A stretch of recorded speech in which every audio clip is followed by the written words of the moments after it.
Well, good morning, everyone. My name is Mayor Gamble. I will call our council meeting of Tuesday, November 12, 2024 to order at 9:06 a.m. Welcome to all who are joining us, our administrative group, legislative services, guests in the gallery, and all of our council. We do have quorum. All council members are in attendance, with Councillor Weidman joining via Zoom shortly. I understand he's having some technical difficulties, so we will begin. We will begin this morning with our territorial land acknowledgement. We recognize that we are on Treaty 6 territory, the traditional lands of the Cree, Saulteaux, Blackfoot, Dene, and Nakota Sioux nations. We acknowledge all the First Nations, Métis, and Inuit whose footsteps have marked these lands for centuries. We did have Councillor Weidman for the inspirational reflection. I'll turn it to Councillor Kabasiak, please. Thank you, Mr. Chair. Today we remember from our celebrations yesterday, our Remembrance Day celebrations of all the freedoms that we enjoy in this country and around the world. And thankful for those who put their lives down to save our country and give us the freedoms that we have today, particularly the freedoms and representation that we have in Parkland County. Thank you. We'll now move on to the adoption of our agenda. I'll look for any additions or deletions from council members. Seeing none, I'll look to administration. Thank you, Mr. Mayor, and good morning, council. No additions or deletions from administration today. Thank you, Mr. Dyke. I will look to Councillor Bernie to move the motion item 3.1. Or pardon me, item 2. Move to adopt the agenda. Thank you. Discussion, questions, debate? I'll call the question. All in favor? Motion carried unanimously. Let's move on to the adoption of our minutes. Item 3.1, Deputy Mayor Kowalski, please. Thank you, Mr. Mayor, that we accept and adopt the minutes of the October 22, 2024 organization meeting as presented. Thank you. Questions, comments, debate? I see we have Councillor Weidman is now joining us. I will call the question. All in favor? Motion carried unanimously. Let's move on to item 3.2, the adoption of the October 22nd, 2024 council meeting minutes. I'll look to Deputy Mayor Kowalski for the motion, or pardon me, Councillor Kuchar-Johnson for the motion, please. That October 22nd, 2024 council meeting minutes be adopted as presented. Thank you. Motion before us. Questions, comments? Councillor Bernie. So I'm just wondering where we put this in. So in the last meeting, we had a motion to put a resolution forward to the RMA to remove the code of conduct by Councillor Wiedemann, and that was rejected. We wrote up a resolution. It was rejected by the RMA due to I believe, and I looked at Councillor or to ACO Jeff. Due to it didn't meet their guidelines. Is that correct? Mr. Mayor, to you and through you, administration reached out to the RMA and they advised that it wouldn't meet the criteria for an emergent resolution for the RMA. So I just wonder, should we add that into the minutes, or maybe I should have said agenda? I don't know. Should that be, because the public should know that that's where that went. I can maybe pass it over to Ms. Williams to advise. Thank you, Mr. Dyke. In regards to the meeting minutes and the record of what occurred at that meeting, the minutes do reflect exactly as it was. The follow-up in regards to any of the actions from the RMA not accepting it to be as an emergent matter, that would be something that either council or administration can bring forward at a later time here as to address that issue, again, to be brought forward to maybe a zone meeting as well. So it's still live to administration, but that would be a separate item coming forward. All right, thank you for that. Yeah, I see Councillor Weidman, you have comment?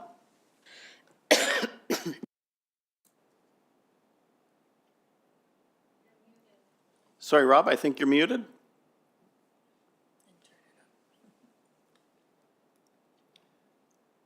We're not hearing you. Yeah, use language. He's not muted, okay. Further comments, questions? I have some comments related to the minutes of the meeting, and in reference to the October 22nd, 2024 council meeting minutes, council convened in closed session to deal with code of conduct matters. I will note that in presentation 24-090, council deliberated and provided a motion for expenditure complaints related to Councilor Burney. Council process confirmed deliberation by individual councillor. One of the Code of Conduct complaints jointly named two councillors, Councilor Burney and Councilor Kowalski. I will note that Councilor Burney recused herself from the adjudication and voting related to the motion arising. I will confirm that as a co-accused in one of the expenditure codes of conduct, Councilor Kowalski did not recuse and participated and voted on the matter. Similarly, I will note in presentation 24-091, council deliberated and provided a motion for expenditure complaints related to Councilor Kowalski. Council process confirmed deliberation by individual councillor.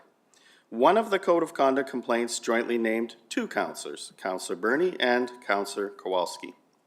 I will note that Councilor Kowalski recused herself for the adjudication and voting related to the motion arising.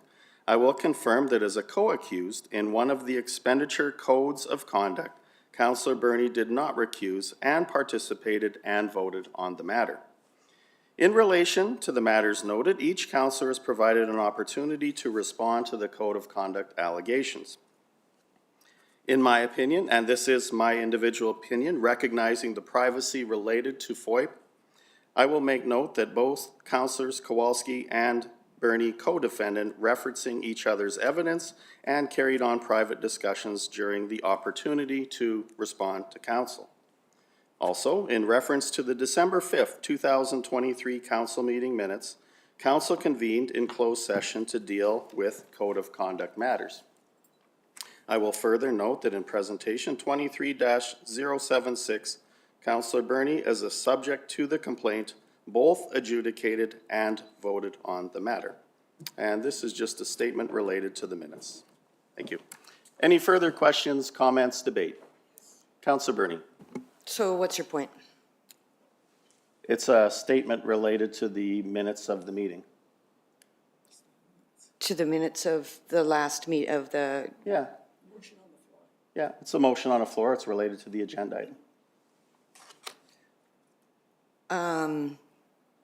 okay, I'm not entirely sure why you would bring this up, but all right. I think that would be ultimately clear to you. Any further comments, questions, debate? Yes, thank you. Councillor Kowalski. Thank you, Mr. Mayor. Well, I find this intriguing, to be quite honest. In all the other codes of conduct, I think there's 14 of them. There was privacy. We never mentioned a councillor's name, and I believe doing it in this manner is something the Privacy Commissioner will have to look at. Because in fact, all the other codes of conduct had a number, not a name. So I find this very prescriptive and targeted. Thank you. You're welcome. However, the minutes do specify the names in the minutes, public record in the minutes. I'm simply referring to the names as they are listed in the minutes. It's public information. There's nothing private on that. I didn't make any comment relative to the information that was discussed in private, like others may have. Councilor Burney. I find this vexatious, but this is something that you do, so go ahead. Any other questions, comments, debate? I will call the question. All in favor? Those opposed? Motion is carried. Thank you. Let's move on. Item 4.1, which is public input. It's an opportunity for the public to share information with us, and I'll ask Legislative Services if there are any registered speakers this morning. Thank you, Mr. Mayor and members of council. No, there are no registered speakers, and I don't see anyone in our audience as well from the public. Okay. Let's move on. I believe we can go to item 6C1, which is bylaw 2024-18, public utility lot designation, lot 15, block 5, plan 2120639, Atchison Zone 7.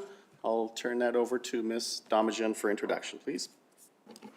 Thank you, Mr. Mayor. This morning we have Donna Wojtowicz, our municipal land specialist, to present the public utility lot designation as previously described, and we are prepared to answer any questions you may have. Thank you.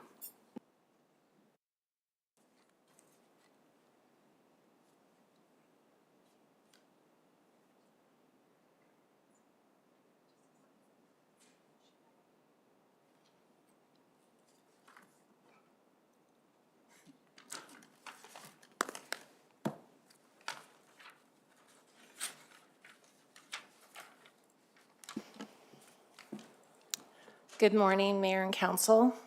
Today I'm here to present Bylaw 2024-18.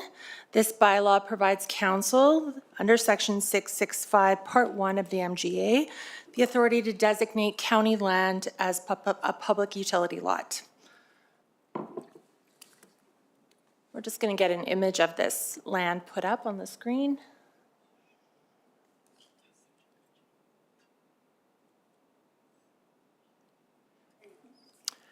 So back in 2023, Parkland County became the registered owner of Lot 15, Block 5, Plan 2120639.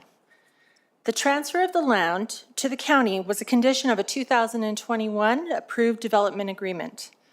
And under this agreement, the subject lands were slated for designation and use as a public utility lot. Currently, the land serves Atchison Zone 7 and is home to a stormwater management facility as well as storm and sanitary lift stations. By approving the proposed bylaw, Council will enable administration to deliver on the final conditions of the development agreement, as well to ensure the designation of these lands align with their current and future use. Administration is looking for Council to approve all motions as presented and authorize Lot 15, Block 5, Plan 2120639, to be designated as a public utility lot. This concludes my presentation. Pleased to answer any questions. Great, thank you for the presentation. We do have 4 proposed motions before us. I'll look to Councillor Kubasiak for proposed motion number 1, please. Thank you, Mr. Chair. Thank you, Ms. Wadowicz. You always bring us concise information. I appreciate your report. Thank you. I would move that bylaw 2024-18 receive first reading. Thank you. Great, thank you. Motion before us. Questions, comments, debate? Seeing none, I will call the question. All in favor? Motion is carried unanimously. Proposed motion number 2, Councillor Bernie. That bylaw 2024-18 receive second reading. Thank you. Motion is on the floor. Questions, comments, debate? I will call the question. All in favor? Motion carried unanimously. Proposed motion number 3 to be presented at this meeting for third reading. I'll look to Deputy Mayor Kowalski, please. That bylaw 2024-18 be presented at this meeting for third reading. Great, thank you. The motion is before us. Questions, comments, debate? I will call the question. All in favor? Motion carried unanimously. And I'll just ask Legislative Services if Councillor Weidman has voice at this point. No, he's saying no. Okay, so we will move back to Councillor Kuchar-Johnson for proposed motion number 4, please. That bylaw 2024-18 receive third and final reading. Thank you. Motion before us. Questions, comments, debate? I will call the question. All in favor? Motion carried unanimously. Thank you. Let's move on to item. Mr. Chair, could I have ask a question here? Certainly. Sometimes there's a chat line or a way that a member can participate even though there's no voice. He has Councillor Weidman has an opportunity to move a motion, but he can hear you, but he's not able to present. And I'm wondering if he can do that through a chat line, and that way he can participate in the meeting and a rotation of motions put forward. We will look into it. Great, thank you. Okay, let's move on to item 6C2, which is bylaw 2024-21, advertising bylaw. I'll turn that over to Mr. Dyke for introduction, please. Thank you, Mr. Mayor. Simon Yakuluk, Director of Communications and Customer Service, has joined to present the Parkland County Advertising Bylaw 2024-21 and is prepared to answer any questions we have. Thank you, Mr. Dyke. So today we're going to be presenting on a new advertising bylaw. We've shared the draft. So with this, I'm joined by my colleague Brett Ham, who I believe most of you have met. We'll film in our State of the County video, the next iteration of it. Specifically, we'll go over what is proposed, if there's precedence for such a bylaw, why it is needed, and what are the organizational impacts.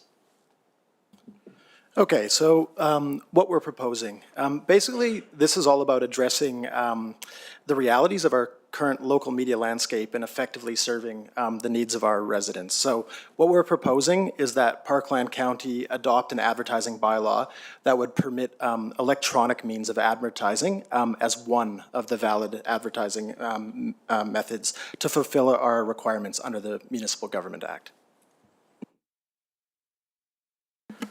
So is there a precedence for such a bylaw?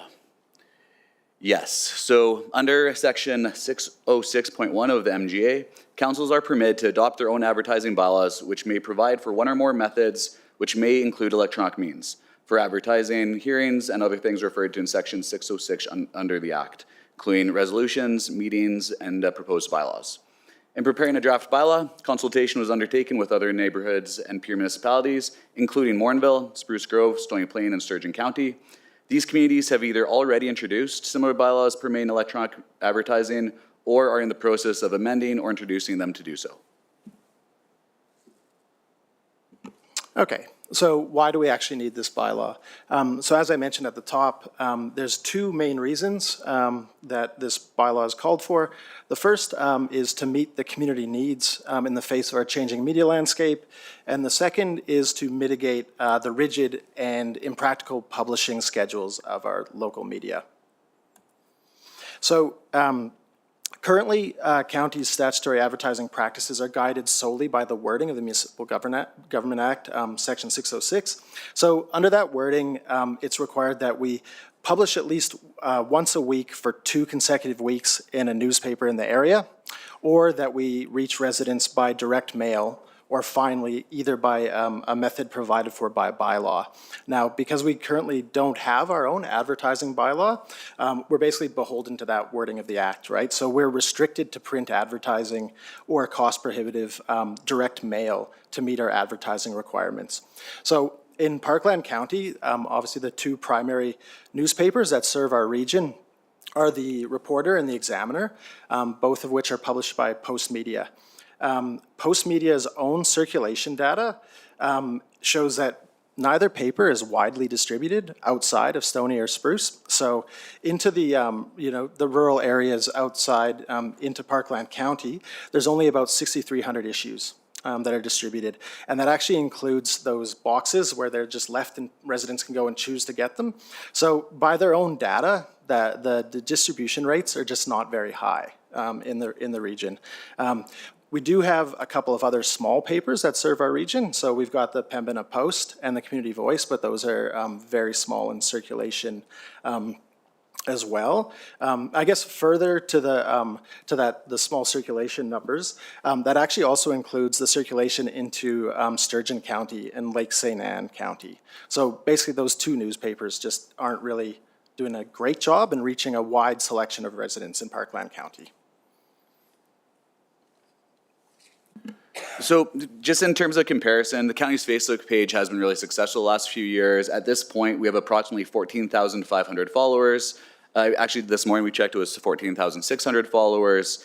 This audience size doesn't continue to increase. On average, there are approximately 20,000 local monthly users of the county website. Where once the local print media was the reliable go-to mass audience channel for reaching community members, local newspaper circulation and readership is declining, not just in Parkland County, but across Canada, with online media rising to take its place as the primary local mass audience channel. The limited circulation of print media, as satisfactory means to notify the community, is acknowledged by section 606.1 of the MGA, which does allow for councils to permit an alternate method of advertising, including by electronic means, to meet the statutory advertising requirements.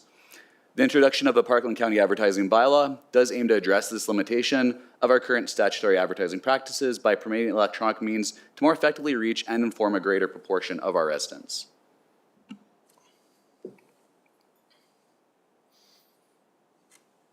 Okay, so I guess just to recap, the publication schedule for our weekly newspapers is also rigid and at times impractical for meeting our minimum required timelines under the Act. So advertising booking for our newspapers is centralized via a single non-local rep. They're actually in Ontario that handles all the advertising bookings. And basically we've got to book our advertisements and supply final content at least a week in advance to get those ads actually into the paper. So when we're looking to meet our minimum advertising requirements for things at times, that becomes problematic and challenging.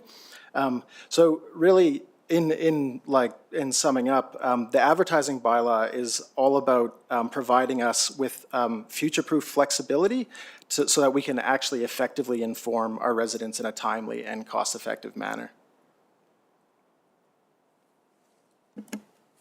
In drafting the ad bylaw, consideration has been given to the potential impacts to existing policies, bylaws, and practices throughout Parkland County.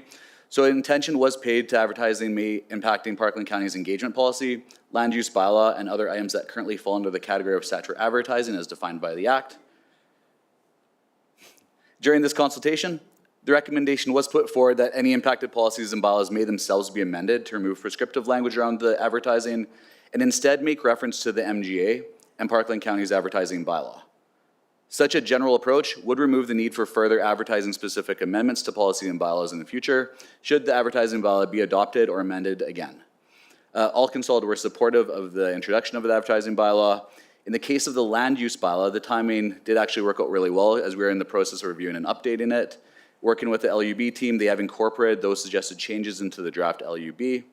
Next steps, if passed, we will advertise and hold a public hearing for the second and third reading of the bylaw proposed for December 10th, 2024. Any questions? Great, thank you very much. I appreciate the presentation. We do have two proposed motions before us. I'll look to Councillor Burney for the first proposed motion, please. Thank you. I just had to go check our sign. The motion is that bylaw 2024-21 advertising bylaw receive first reading. So my question becomes, would this then allow us to put up more electronic signage all over the county? Thank you for the question, through you. I don't believe this would restrict us from doing so. What this allows us to do is have our set ways of advertising with the website and through social media, and then other methods of advertising as appropriate to the situation. So we could absolutely look at doing that.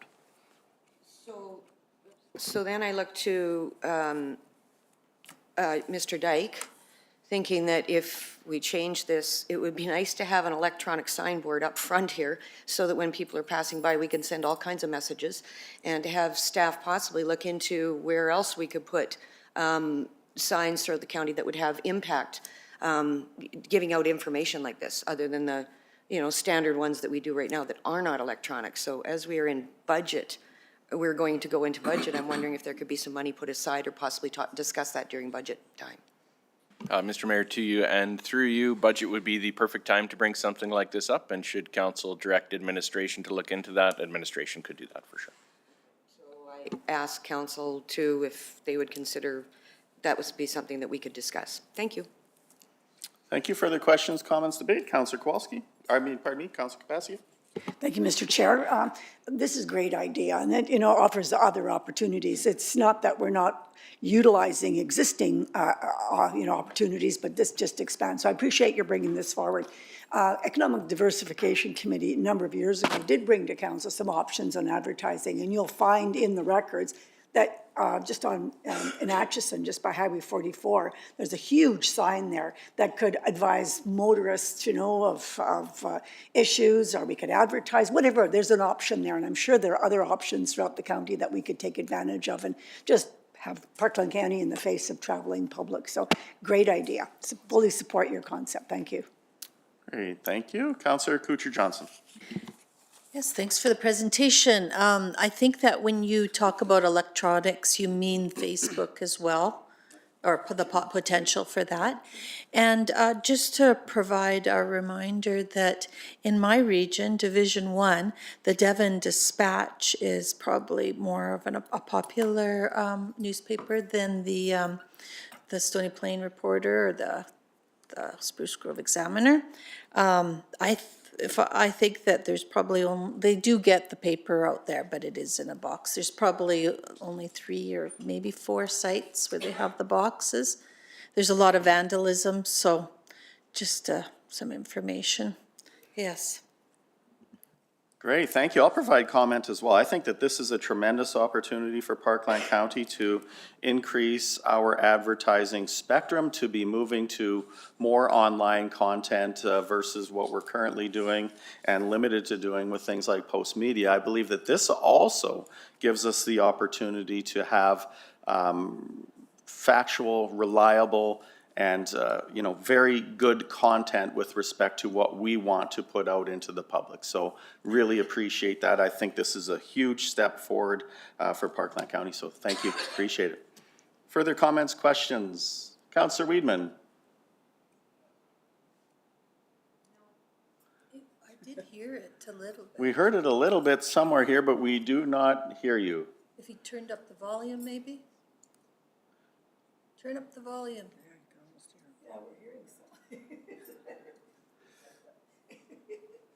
We only hear you a little bit.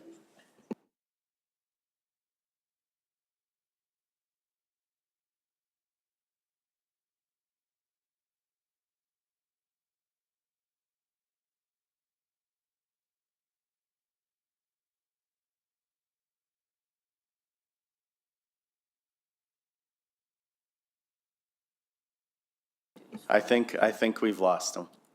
Okay, we'll keep going. Any other questions, comments, debate on the first proposed motion? I will call the question. All in favor?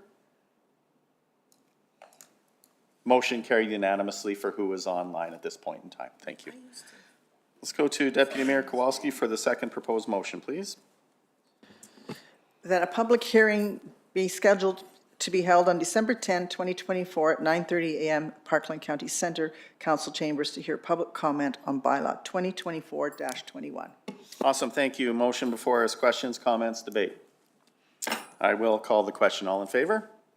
Motion carried unanimously. Thank you, and thank you for this. This is a great opportunity for us. Appreciate you. Thank you. Let's move on. Item 6C3, which is the request to reschedule December 3rd, 2024 Council 2025 Budget Approval Meeting and December 3rd, 2024 Governance and Priorities Committee Meeting. I'll turn it to Mr. Dyke, please. Thank you, Mr. Mayor. Ms. Williams, Manager, Legislative and Legal Services, is prepared to present this item to council and answer any questions they may have.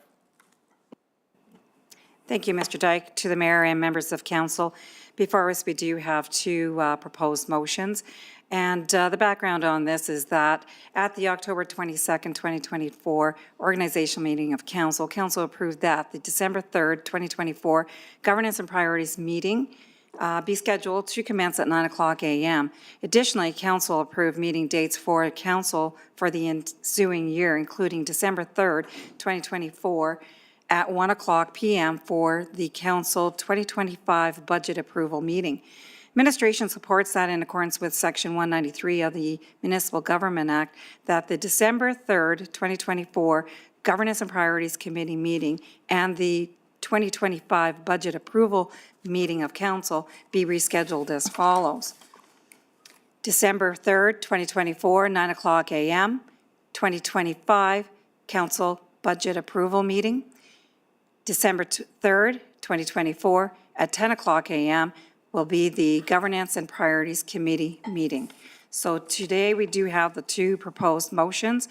The first motion is that the December 3rd, 2024 council meeting for council 2025 budget approval be rescheduled to be held on December 3rd, 2024 at 9:00 a.m. at Parkland County Centre Council Chambers. The second motion that is proposed is that the December 3rd, 2024 Governance and Priorities Committee meeting be rescheduled to commence at 10:00 a.m. at Parkland County Centre at Council Chambers. I'll leave that with Mayor and Council for their discussion and questions. Thank you.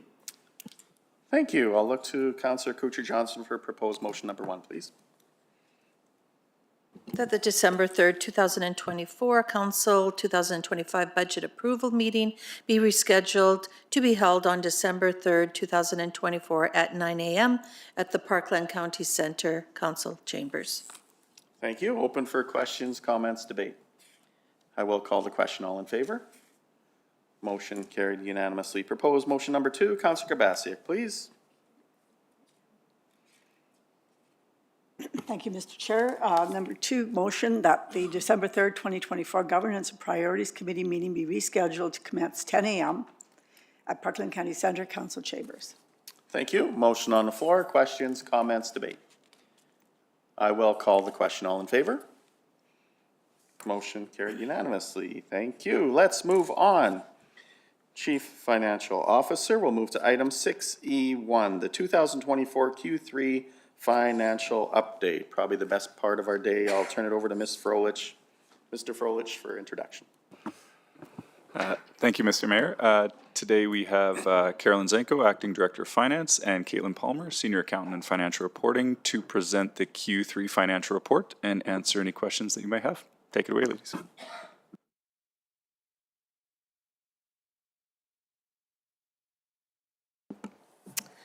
Good morning, Mayor and members of Council. I am pleased to present you with the Parkland County's 2024 Q3 financial update. There are 7 Q3 financial reports being presented. These reports represent 75% of the 2024 fiscal year and will discuss variances less than 65% and greater than 85%. The overall statement of operations by object shows a surplus of $6,115,000 for Q3 2024.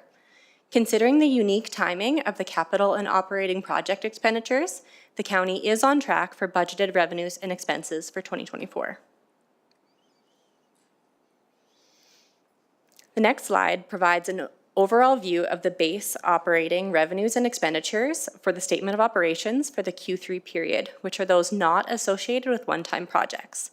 Overall base revenues are at 79%, and overall base program expenditures are at 71%. This slide provides the operating revenues detailed by object. Penalties are over budget at 86% due to penalties being assessed at September 30th, 2024. This is consistent with 2023 Q3. Investment income is exceeding budget at 166% due to higher than budgeted interest rates in 2024, resulting in more investment income than anticipated on our short-term investment portfolio and from the reinvestment of long-term investments maturing in 2024. Other revenues have exceeded budget at 141% due to a cash in lieu payment received, as well as a higher than anticipated refund from Fortis for our street lighting. This slide provides the base operating expenditures details by object. As you can see, most of the base operating expenditure objects are within the expected range of utilization. Contracted and general services is under budget at 63%, primarily due to the timing of expenditures. The most significant include the lower than expected insurance costs, timing of software invoices, and snow and ice control, which have anticipated costs in Q4. Interest on long-term debt and bank charges is under budget at 55% due to a demand loan for Meridian Housing Foundation recently obtained, whereas budgeted for early in the year and payment has not yet started. Other expenses is under budget at 3%. Emergent items are transferred to their requested purpose in the amended budget, so there are no significant expenditures recorded in the actual items on this line. This can be seen in the difference between the original budget and the amended budget columns. There were no council resolutions that affected the future tax rate in the first 3 quarters of 2024. Here's a summary of the utilization of the 3 emergent items. The utilization of these funds are reflected in the amended budget column of the statement of operations. For the operating emergent items, $94,900 has been utilized with 78% remaining. For operations services emergent items, $25,000 has been utilized with 88% remaining. For capital emergent items, $26,000 has been utilized with 95% remaining. This slide updates the utilization of the operating emergent items for the first 3 quarters of 2024. There has been 7 approved utilizations of the operating emergent items. The total operating emergent items remaining at September 30th, 2024 is $342,100. This slide represents the utilization of the operation services emergent items for the 3rd quarter. They have been 1 utilization of the operation services emergent items to date. The total operations services emergency items remaining at September 30th, 2024 is $175,000. There was one utilization of the capital emergent items. The total capital emergent items remaining at September 30th, 2024 is $474,000. This bar graph illustrates a change in cash and cash equivalents, accounts receivable, and investments since December 30th, 2023. The accounts receivable balance is higher than December 2023, largely due to grants receivable as LGFF operating and capital and Canada Community Building Fund Grant 2024 allocations are yet to be received, and ongoing projects that have grant dollars reimbursed throughout the year, the costs are being incurred and some receivable balances are at December 30th as well.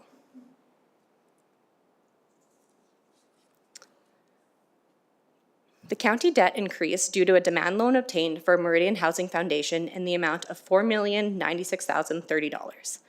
Offsetting the demand loan obtained were a demand loan repayment of $1.6 million for the Tomahawk Lagoon and $1.2 million of debenture payments consistent with the county's Alberta Treasury debenture payment schedules. Tangible capital assets decreased by 1.16% from December 2023. This is the net impact of the capital purchases and contributions of $13.8 million, disposals of $494,000, and amortization of $14.2 million in the first 9 months of 2024. Capital purchases by department can be seen in the capital project expenditure by department report provided in the financial statement package. The last slide of the financial presentation is for net financial assets as a key indicator for financial stability. The net financial assets for the county's ability to maintain and provide services to meet financial commitments. There has been an 8.15% increase compared with the 2023 net financial assets. Thank you for your time. I'll now take any questions. That is a tremendous update. Thank you. We will look for Councillor Burney for the motion, please. Thank you for that report. The motion is that the 2024 third quarter financial update be received for information as presented. So just a couple of questions here. On the net financial assets, this is only the third quarter. What do we project to be the final amount by the end of the year, the fourth quarter? Any idea? That's done. We're done. Will that change? Will that change from now till the end of the year? Mr. Mayor, to you and through you, it most certainly will change before the end of the year. It's largely subject to the completion of a lot of the capital construction projects and operating projects. So as that cash moves out, that number would decrease towards the end of the year. Thank you for that. And then just one other question. Do we receive a report on the long-term debt or what is owed when we get our 750 pages of the financial report when we go into budget?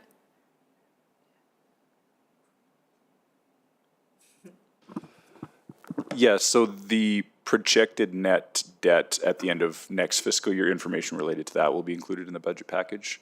This is up to date as of the end of Q3. Another financial report after year end will come to council in February, I believe, that will outline net debt at the end of this fiscal year as well. So a few different benchmarks for projected net debt and actual net debt.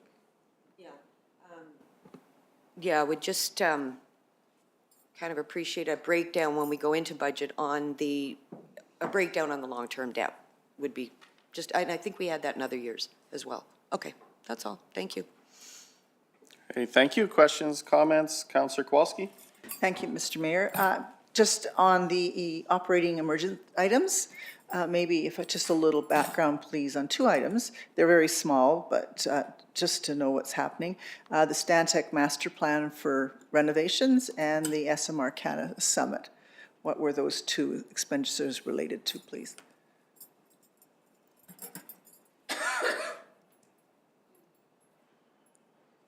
Mr. Mayor, to you and through you, I can start with that. The amount for the SMR Canada Summit is an amount for a summit that is co-hosted with Strathcona County.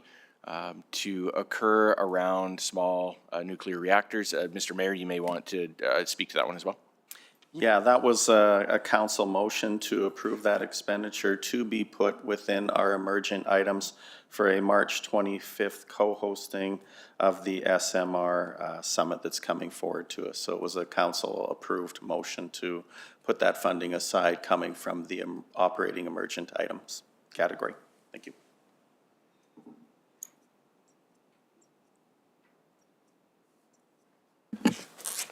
Thank you, Mr. Mayor. Just to go over the staff accommodation, the Stantec master plan for future office renovations. It is the staff accommodation plan and work that Stantec is undertaking to adjust and to address the overutilized and underutilized space within this county. As you know, we have many employees that are doubled up in one office, and it's to look towards the future to accommodate staff more appropriately and utilize the space that we have in the county center building. And that was just an additional amount of money for Stantec to complete the work that they were required to do. And they've done staff surveys. They are currently moving towards finalizing that plan. And so we hope to have it in the next couple coming months. Follow-up, thank you, Mr. McGowan. I guess the word accommodation had set me on a different direction. That's great, because this morning I woke up dreaming about an atrium and bigger lunchroom. So just so you know that the universe is telling us some of the things we should be doing. So thank you for the update. Thank you, Mr. Mayor. Thank you. Questions, comments, debate? I do have some comments, and keeping a pulse on where we're at, that's a great presentation. We're obviously in a tremendous position, seeing our net financial assets at 114 million, which is above our budget. Part of why it's above our budget is we're trending favorable on our operating line. I believe you mentioned $6 million favorable on our operating statement at this point in time. There are other things. I'm assuming that we will have a higher spend in the fourth quarter to be closer to budget by the end of the year, as well as Mr. Dyke mentioned that there will be non-operating activities like capital projects that will also affect that position. So other things that trigger to me that look tremendous from a standpoint of budgeting confidence relative to our spends on emergent items. If we are not utilizing our emergent items, it means that our budget process worked from the previous year and we didn't miss anything. So that gives me a tremendous amount of confidence that we do see some items there, but a lot left, meaning that we're in a good spot financially. And I appreciate that we're looking as Parkland County, gathering strength and projecting an operating revenue increase next year, which shows that our investment into the future is working, and specifically in the Atchison business area. So a lot of great things for us to look forward to. We manage our debt levels at a tremendous rate relative to our other municipal partners, and we have a very bright future moving forward, so appreciate that. Thank you. Any other questions or comments? Awesome. We will call the question. All in favor? Motion is carried unanimously. Thank you. Let's move on. Item 6E2, 2025 program budget briefing. I'll turn that back to Mr. Froelich, please. Thank you, Mr. Mayor. Today we have, again, Carolyn Zenko, Acting Director of Finance, and Ashley Pipko, Senior Financial Analyst in our budget team, to present the program budget briefing for Mayor and Council today and answer any questions you may have. Take it away. Good morning, Mayor and Council. Sorry. We are here today to present to you our second 2025 budget briefing, where we will be focusing on the program budget and highlighting any significant changes from 2024 to 2025 budget. A tax update will also be included in this presentation, and we will also discuss with you the potential budget add-back list that is for your consideration as we move forward in our budget process. We will wrap up with questions and comments at the end of this presentation. This is the 2025 budget roadmap. The goal is to provide a high-level overview of key budget milestones for the 2025 budget process. In April, we presented to Council the 2025 budget philosophy, the 2026 to 2030 financial plan, and Council provided direction for the tax rate increase target for the 2025 budget. In May, we officially kicked off the budget process with departments, which included our departmental budget meetings. June, departments presented to our executive committee for the first time their budget requests, and our executive committee reviewed and deliberated the requests where decisions were made on what items would continue through the process. The summer months were full of adding the approved executive committee's requests, budget, completing the budget initiatives, a funding gap analysis, a review of the long-term financial health of the county based off the requests we have included, and lots of communication back and forth between the departments and the budget team. September included the final review of the department budgets and the preparation of the budget presentations for the executive committee team. The department budget presentations to our executive committee team did occur in early October this year, where we also presented to council the first budget briefing package, which highlighted the 2025 operating and capital projects. Today is our final briefing, and then we will move into department budget presentations to council, scheduled next week, November 18th, 19th, and 20th. And then our budget approval is scheduled with council for December 3rd.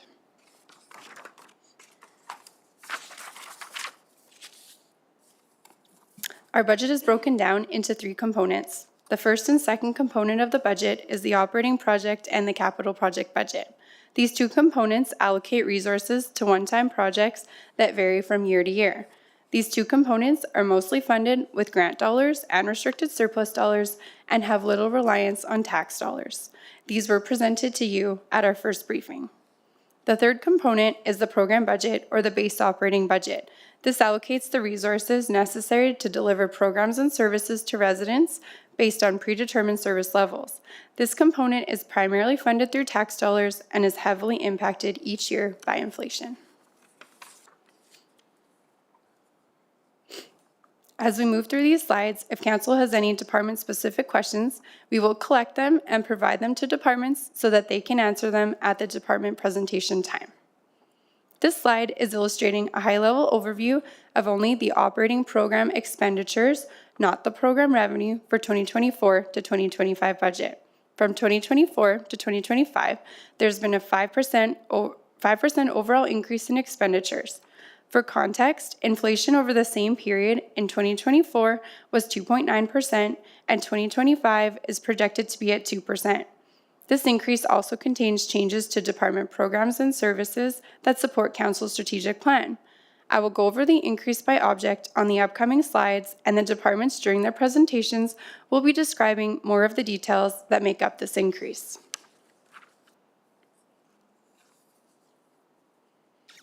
This illustration provides a different view of the previous slide. These graphs are now breaking out the total expenditure into the objects they appear on the reports. You can see, as mentioned in the previous slide, that expenditures overall have increased by 5%. The largest object expenditures are consistent with prior year and are salaries at 40%, transfer to restricted surplus at 17%, and contracted and general services at 16%. The only one object that changed by more than 1% from 2024 to 2025 budget was transfer to government, agencies, and organizations, which decreased by 2%.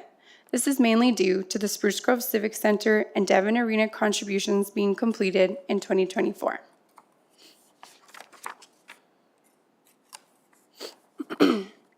Here we are presenting the program budget expenditures by strategic pillar. For 2025 budget, 67% of our program expenditures are aligned with the Complete Communities pillar. The highlights from this pillar include costs related to road maintenance, aggregate, water and wastewater systems, facilities operations and annual maintenance, engineering projects, engineering capital construction, emergency communications services, fire operations and training, recreational facilities, parks, family community support, recreation and culture, enforcement operations, animal shelter operations and agreements, long-range policy planning, current planning, development planning, and safety codes. Next, we have 25% of program expenditures aligning to the responsible leadership pillar. The highlights from this pillar include costs related to fleet services, solid waste services, and support departments to the organization, which include employee services, executive administration, finance, legislative and legal services, technology and digital services, assessment and tax services, communications and customer services, and council. 6% of the program expenditures are aligned with the respected environment and agriculture pillar, and the highlights from this pillar include costs related to environmental services, agricultural operations, agronomics, and drainage. Lastly, we have 2% of program expenditures aligning with the strategic economic diversification pillar. The highlights from this pillar include economic growth and land development engineering. There was no significant changes from 2024 to 2025 budget. Departments will speak to their alignment to the strategic plan during their presentations to council.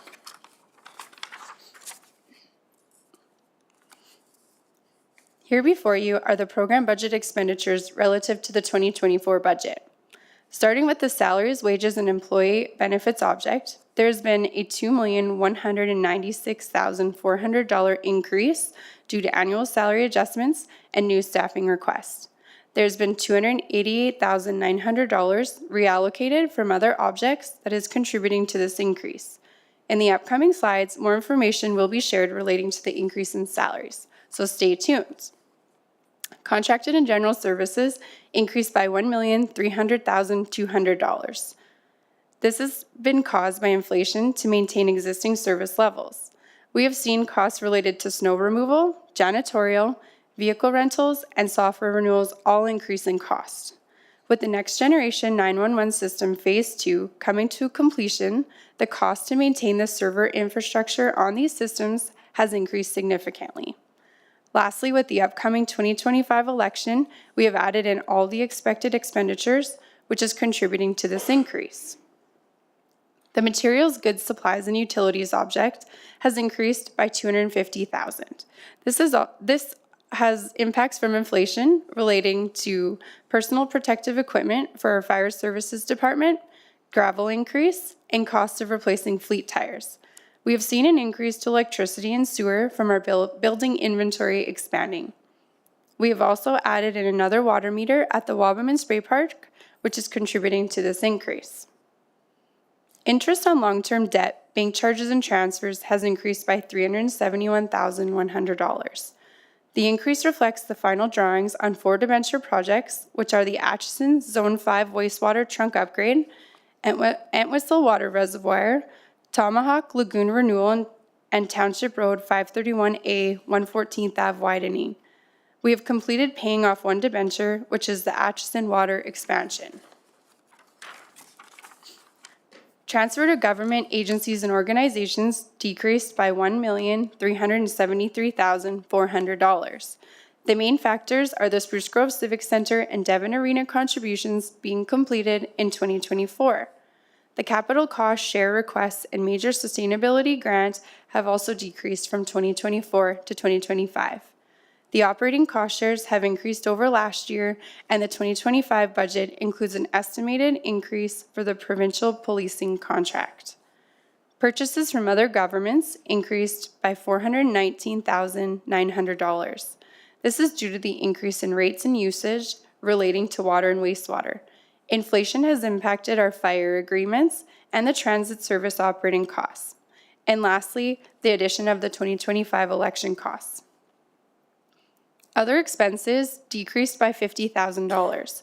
This is due to the reallocation of emergent item funds to engineering services for their minor program.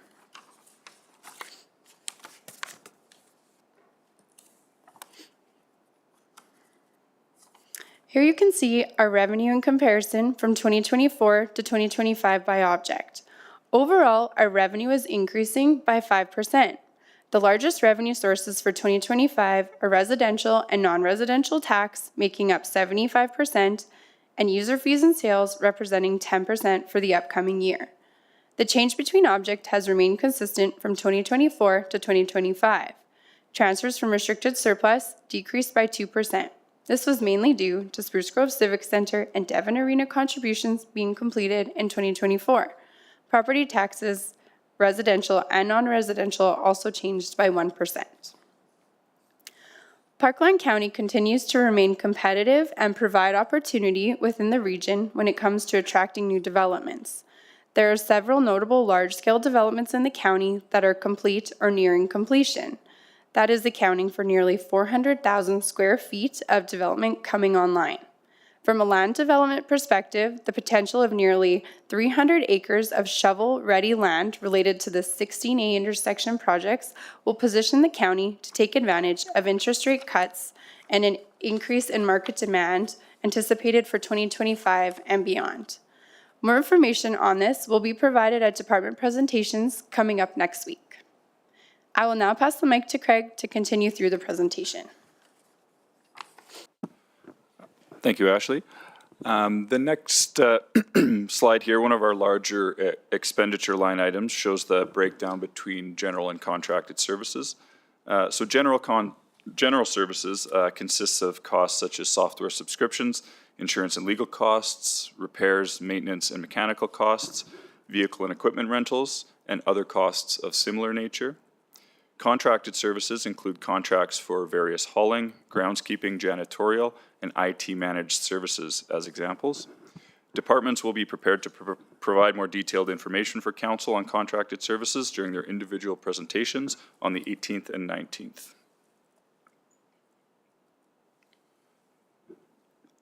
The next slide is a brief overview of staffing changes for 2025. These graphs show visually the change in FTE for the county for 2025. The county will add 8.5 FTEs in 2025, consisting of 4 temporary to permanent conversions at a net cost to the county of $23,400, 3 new FTEs at a net savings to the county of $142,900, and 1.5 contract to permanent positions at a net savings to the county of $33,600.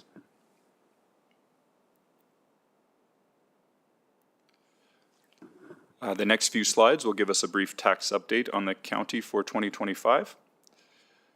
Here we can see the assessment distribution by category, with residential assessment at 61.8 and non-residential at 22.6, making up the majority of overall assessment. Of note, due to the 2.08 split tax rate, residential assessment, while sitting at 62% of all assessment, generates only around 42% of our tax revenues. Historically, Parkland County has ranked as one of the lowest residential property taxes in the region. The green bar shows our 2025 tax rate. However, the positioning does not consider increases in any of comparative municipalities for 2025. Again, Parkland County has maintained one of the lowest non-residential tax rates in the region over time. While the 2025 tax rate appears to have climbed in comparison to our peers, this graph again does not build in likely rate increases among other municipalities. While achieving council's tax rate target of 2.5%, there was the necessity to leave out of the budget some key county initiatives. Among those are 3 costs associated with the Stormwater Master Plan, implementation of strategic actions from the plan, a stormwater bylaw project, and an engineering technologist positioned to execute these items and other stormwater initiatives. Note that those 3 items would need to be added back to the budget together. Also left out of the budget was a $400,000 investment for trail development. Currently, staff are working towards an implementation plan born out of the Trails Master Plan to give council options to consider here.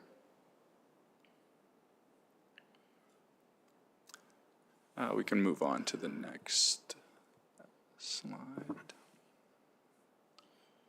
And lastly here, we'll just go through some final budget information. So council over the next couple of weeks can expect the following. The budget package, which they will receive, will be about 750 pages of the digital copy. These are department presentations, financial reports, and initiatives. There's an easy click navigation, which was demonstrated to council during our first briefing. The budget presentations themselves, council will receive printed copies of the budget presentations, which will include the overview presentation, department presentations, and detailed information on engineering projects.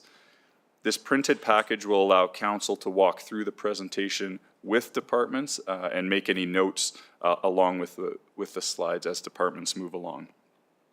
And just for the upcoming timelines, so we were going to prepare for council those budget packages in printed copies tomorrow, but great news, you'll actually get those today.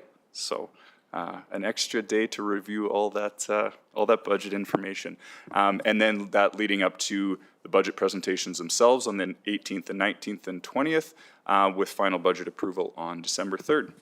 And with that, that concludes the presentation, and happy to take any questions from council. Thank you, Mr. Frolich and team. Appreciate that update. We'll look to Councillor Kuchar-Johnson for the proposed motion, please. That the 2025 program budget briefing presentation be received for as information. All right, thank you. Questions, comments, debate? Councillor Kapasiuk? Thank you. Thank you, Mr. Chair. Thank you very much for that update and an overview. Very similar to past processes, just identifying and highlighting what council can expect as we move into, it's an important function, the most important function for council in determining its budget, dealing with assessment and tax rate. One of the things I'm sure we'll be discussing this during our deliberations, you mentioned for 2025, we're looking at the equivalent of 8.5 staff positions, and you broke those down into temporary, full-time contract services. Can you tell me upfront here what the number is, 2024 number of full-time equivalents compared to what we'll be looking at for 2025? Do you have that number now? Or is that something I should just wait until we have the information presented? The total number of FTEs moving from 24 to 25. We do have the 8.5 addition, but the total numbers we would have to come back to you with. I don't have that information at the top. Then that's fine. We'll just present that in deliberations. Okay, thank you. Great, thank you. Other questions, comments? Councillor Bernie? Thank you, ladies, for that presentation. And Mr. Froelich. So I might not be very popular for this question, but I'm going to ask anyways. It seems that, of course, our salaries, wages, and employee benefits goes up every year. And I'm curious, I'd like the information as to how that has changed since 21, if I could get that when you come for budget presentations.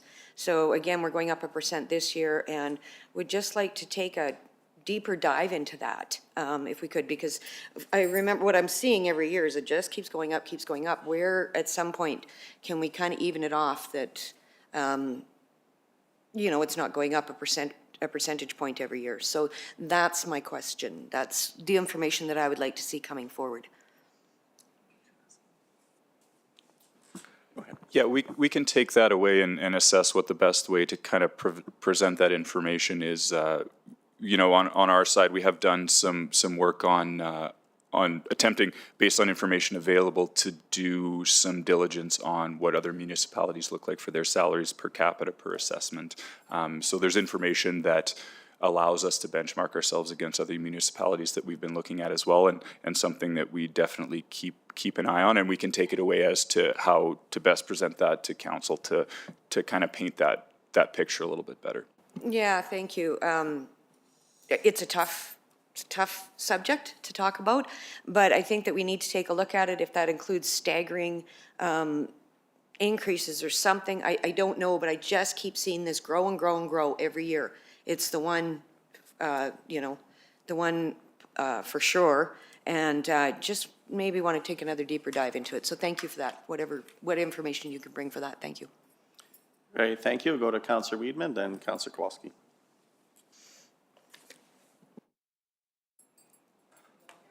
Sorry, Rob, we're not getting you. Yeah. Sure, if you can. We'll do it in the chat, yeah.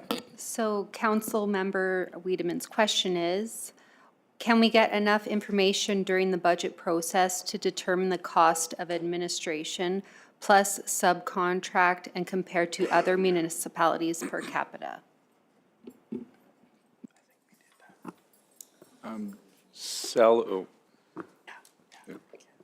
Mr. Mayor, to you and through you, In relation to that question, certainly we can compare the cost of salaries and wages per capita from municipality to municipality. That information is available. As far as subcontractors, that we did do a deep dive trying to find that information in a publicly available manner, and it is not available to us to do that side of things. Okay, thank you. We'll go to Councillor Kowalski. Thank you, Mr. Mayor. I wouldn't mind if we could go back to page 11. Thank you. Sorry, 12, my apologies there. I guess it's just a comment. We hear quite often about how residential doesn't pay in Parkland County. So I guess this tells us exactly almost that 62% of revenue comes from residential. So I think that's a statement we should take out of our discussions. I don't think we match back that we spend 62% of the budget on residential services. We may, but the fact is here, it is one of our major sources of income. Thank you. And Mr. Mayor, to you and through you, just maybe one comment from administration. The graphic on chart 11, or on page 12 there, is the assessed value. If we go back to the revenue slide, the assessment for residential does not equate to the exact revenue we receive. So your point is noted, but I just wanted to make that clarification for council that the residential is actually 33% and the non-res 42%, but I do understand your point. Thank you. Great, thank you. Just on that slide there, I'll make some comments. This was to my earlier comments relative to the biggest opportunity for us is revenue. We see from 24 to 25 that it's increasing by 5%, as you noted, and a large portion of that increase, I would assume, coming from non-residential. So that shows the strength in Parkland County. And looking at our overall revenues, 75% of our overall revenues are from stable, recurring business, which is our residential and non-residential assessment. So it says that our budgeting structure is very stable. If we look at our balance sheet metrics, we're in absolutely tremendous shape. So this is good information for us to have. I know a lot of municipalities look and spend a lot of time on the LGFF allocations from the provincial governments every year, and to see what kind of downloading there is, changes in that number. While it does affect Parkland County, I think if we remain focused on the non-residential growth, it's time probably better spent. Not that we shouldn't be, advocating to our partners and the authorities that provide us the ongoing granting revenue.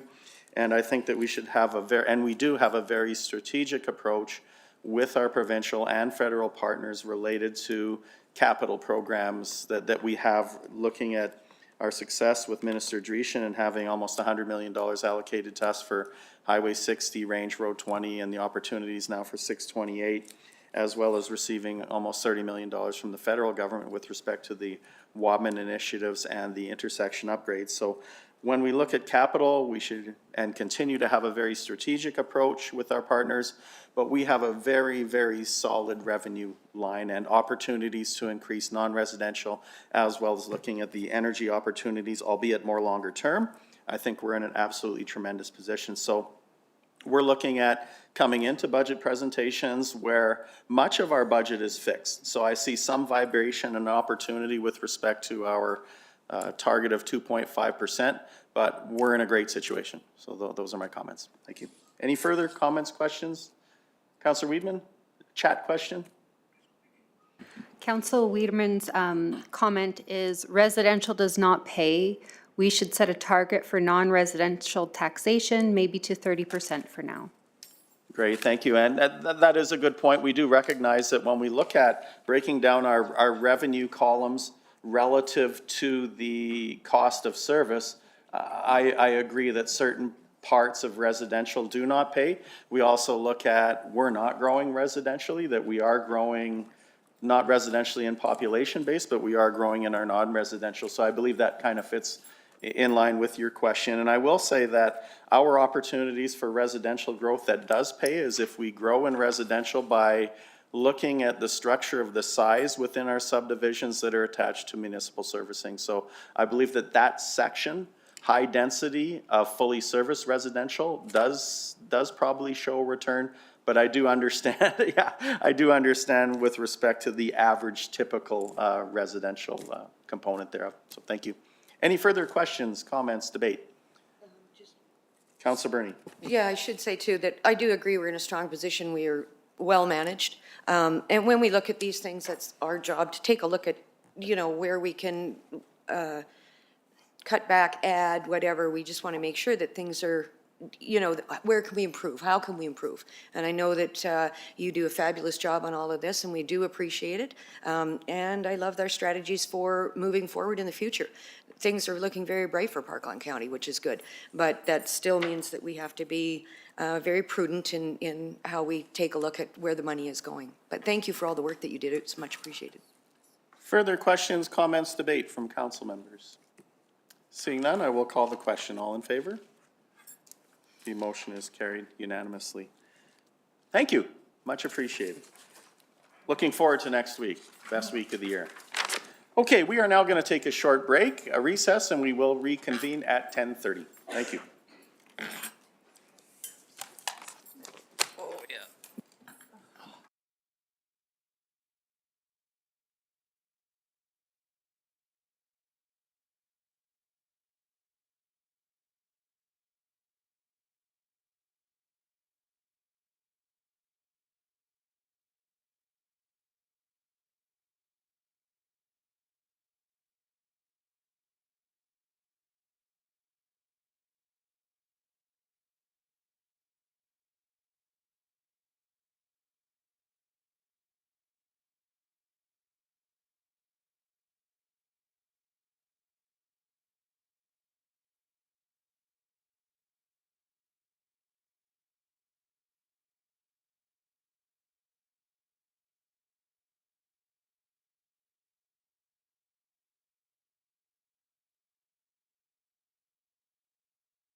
Okay, welcome back, everyone. We're going to reconvene our council meeting, and we do have an 11 a.m. appointment coming in. So we'll cruise through the next section, which is communications, item 7.1, the Rural Municipalities of Alberta newsletter update, and the proposed motion is that the Rural Municipalities of Alberta newsletter be received for information as presented. Councillor Weidman, are you moving that? Hands up. Awesome. Motion on the floor. Questions, comments, debate? We'll call the question. All in favor? Motion carried unanimously. Let's move on to item 7.2, the Federation of Canadian Municipalities update. Councillor Kabasiak, please. Thank you, Mr. Chair. I move that the Federation of Canadian Municipalities update be received for information as presented. Thank you. Motion before us. Questions, comments, debate? We'll call the question. All in favor? Motion carried unanimously. Let's go to item 7.3, which is the mayor's report. I will begin while it's coming up. Very busy couple of weeks, or more than a couple of weeks. On October 23rd, we hosted the EMRB State of the Region at the Nate Shaw Theatre, charting a path for growth and competitiveness, and we had over 275 guests in attendance. October 24th, the EMRB Growth Plan 5-Year Interim Review Task Force in Edmonton. 24th, the Edmonton Global Shareholders Mid-Year Update in Sherwood Park. 25th, attended the Panda Rose 10-year anniversary event in Spruce Grove. October 25th, attended the Stony Plain Legion pinning ceremony in Stony Plain at the Legion. October 30th, attended a meeting on an invite from the Parkland Airport to bring greetings on behalf of Parkland County held in Edmonton. Was a single invite to simply bring greetings on behalf of Parkland County to the owners of the Parkland Airport who were having a strategy session and investor session. October 30th, attended the Premier's State of the Province. October 31st, State of the County filming out at the Gamble Farm. November 1st, EMRB Appeal Committee Chair interviews. And November 4th to 7th, attended the RMA Fall Convention. Attended the Rural Caucus Growth Management Board meeting with the EMRB and CMRB, Alberta Transportation meeting, Mayors and Reeves meeting, attended many of the hospitality suites from Brownlee, Reynolds, Mirth, Atco, Canoe, Minister's Reception. Great time at the Minister's Reception with Minister McIver, Minister Horner, also Minister Schultz and Minister Dreschen. Attended the trade show. Highlight for me was the keynote speaker, Peter Mansbridge, and also the Premier's address, just talking about the alignment and unity of their party moving forward. Very clear how we align with them given the confidence in the leadership there. November 7th, also attended the Farm Fair International Reception at the Expo Center.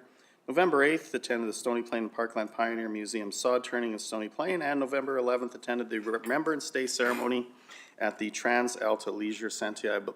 I believe very similar comments this morning, how well attended it was. The place was packed, so it was good to see all of the people out there. That is what I have. Any questions? Look to Councillor Bernie for the motion. That the mayor's report be received for information as presented. Thank you. Motion before us. Call the question. All in favor? Motion carried unanimously. Let's go to committee reports. We don't have Councillor Weidman verbal at this point? No. Okay. Awesome. Perfect. He'll submit next time. So we'll go to Councillor Bernie. Thank you for that. All right. So we start with October 25th. I had the Agricultural Services Board meeting at the County Centre here. 28th was the Wabma Museum meeting, and we worked on the 2025 budget. It's that time of year. October 30th was the Northwest Agriculture ASB Regional Conference at the Climont Community Hall. And a shout out to our staff members again. We get to do this once every few years. They just did a fabulous job. Everything was very well done and very enjoyable. November 1st, the Wildwater Commission meeting, and of course that was the 2025 budget. That was my first time as we alternated these committees, so very interesting. I always find it very interesting and well run. November 4th to 7th was, of course, the RMA, and I would like to say that we did vote in a new president, Carla Westerland from Brazeau County, and John Burrows is the vice president. And those two are both from the Northwest Division 3, Pembina Division 3. So Parkland County is well represented with the RMA. We also received a Division 3 new director, Josh, I cannot remember his last name, but seems very competent, and I'm looking forward to what he will add.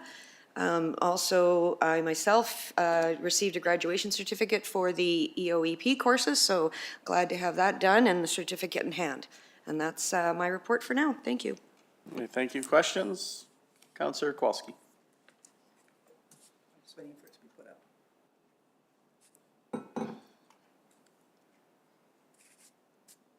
Thank you very much. Thank you very much. I attended the Edmonton Global Shareholder Meeting that Mayor Gamble is the voting member of. They reviewed all their activities, their goals, their relationship with municipalities, discussing how to align their goals with what the shareholders have in their strategic plan. So I thought that was a very worthwhile discussion. Joined my first Agriculture Services Board meeting, which was terrific. We talked about the land use bylaw, did a test, which was really well done by our planning department of trying to get us to process a development application. Their job is not as easy as we think it is. It's very good. And a review of the resolutions. State of the County filming, which was done at the Wall in Atchison, which was a lot of fun. Then we had the regional conference that Councillor Burney alluded to, incredibly well attended, lots of discussion. Was interesting that the AER did a really good long presentation, but really excellent information on what the farming community can do with the leaseholders that aren't exactly doing their fair share and paying their lease amounts, just like we have with companies that aren't paying their municipal taxes. So they're doing a lot of work at the board to find resolutions for that and changing their bylaws, and really heard loudly from the farming community how important that is. I attended RMA convention, similar to that. I didn't do a lot of the party parts. It was hospitality. I just didn't have the energies. It was really good. Well, that was a great conference. I echo Mayor Gamble's comments about Peter Mansbridge. I was at the back, and good thing I was at the back because I needed a lot of Kleenex. He talked a lot about what Canada has done for the world, particularly in areas of conflict and as peacemakers. And then he brought it back to council's role. So I thought he did a brilliant, brilliant job. And then some resident issues about gravel hauling and development applications, which are all in the process. And I guess I needed an apostrophe there. And I think that's pretty well my report. Thank you. Great, thank you. Questions? Councillor Kuchar-Johnson. Thank you very much. October 23rd to 27th, I was able to attend the Alberta Recreation and Parks Association Convention. It was always good to hear about all the updates and the latest in recreation and green spaces. October 28th, the Tri-Leisure had updates regarding air quality at the pool. November 4th to 7th, Rural Municipality Association Conference. I really appreciated the MLA panel and hearing from Premier Daniel Smith, and always the networking is very important. November 8th, sod turning ceremony for the new building at Pioneer Museum, which is the Power in Parkland, as you will recall, and it will have a military section in it. MLA Turton, Stony Plain councillors and representatives, and Mayor Gamble and myself attended. November 11th, I was in Devon for the Remembrance Day ceremony, and that was very well done as always. Thank you. Great, thank you. Questions for Councillor Kuchar-Johnson? We'll move to Councillor Kabasiak. Thank you, Mr. Chair. I submitted a report as well. I think there was, I think our staff did a really good job with the filming for our upcoming State of the Nation event. So compliments to them, and a nice chance to meet with Burke, the president of Mirror Lake Hall, and attended the RMA as well. And Again, Peter Mansbridge, they always look to, the board always looks to hire a keynote speaker that can resonate with the group, and I think he did that very well. He's got the credentials behind him, and it was interesting to hear his perspective and support for the work that municipal elected people are doing. And again, Carol Westerlund is First Lady that's elected as president for the RMA. She's in the Journal today. They did a summary front page, and the first page she's given some key issues that she'll be working on. And November 11th, I attended the Remembrance Day ceremony with Councillor Kowalski, and it's on the page there. And MLA Turton was there, Mayor Choi was there, and I think that I've been attending for decades, and I believe that was the largest ever. The parking lot was full, the facility was full, and you know, an importance in community to pay tribute to those who served and protect our freedom. So that was interesting to see. Thank you. Thank you. Questions for Councillor Gabasiak? We'll now move to Deputy Mayor Kowalski for the motion, please. Thank you. That the committee reports be received for information as presented. Thank you. Questions, comments, debate? I will call the question. All in favor? The motion is carried unanimously.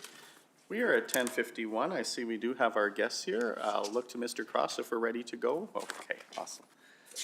So we're going to move back in our agenda to item 4.2, our 11 a.m. appointment, the Parkland Pickleheads Pickleball Club.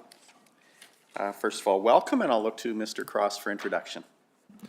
Thank you, Mr. Mayor. Pleasure to welcome Ms. Gloria Whip and Ms. Rena Tillman of the Parkland Pickleheads Pickleball Club. And they're here to provide council with a presentation about their club, as well as an exciting project they have on the go that they're looking for some support from us on. And so with that, I'll turn things over to ladies for their presentation, and I'm sure they'd be pleased to answer any questions council may have following the presentation. Thank you. Great, well, thank you, and thank you for joining us this morning. We do have half an hour appointment, so if we're looking for a presentation, perhaps if you can keep that to 15 minutes, then we'll allow 15 minutes for our opportunity to ask you questions. That would be awesome. Thank you. And just the middle button, please, when you're ready on the microphone. Awesome.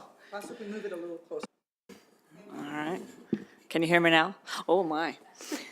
Thank you. I appreciate it. Just one question before we start. I thought Garen Jones, the vice president, was supposed to be zoomed in. He did get the link, but he hasn't joined. Okay, we'll just leave him be then. And wait, we are scheduled for 11, so For if 11? you would like to wait, we can just take a short recess till 11. I didn't know he was joining, so if you'd like to do that, we can certainly, let's take a quick recess, yeah, and we'll if- start at 11 a.m. right on schedule. How's Sure, that? if that's okay with you, and then I'll get a Absolutely. hold of him Yeah, and make for sure. sure. All right, We'll take a thank you short kindly. recess. Thank you. Appreciate that. Yeah.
Okay, welcome back all. We're going to reconvene our council meeting at 11:01 a.m., right on time for our 11 a.m. appointment. So I'll turn it back over to our guests. Thank you.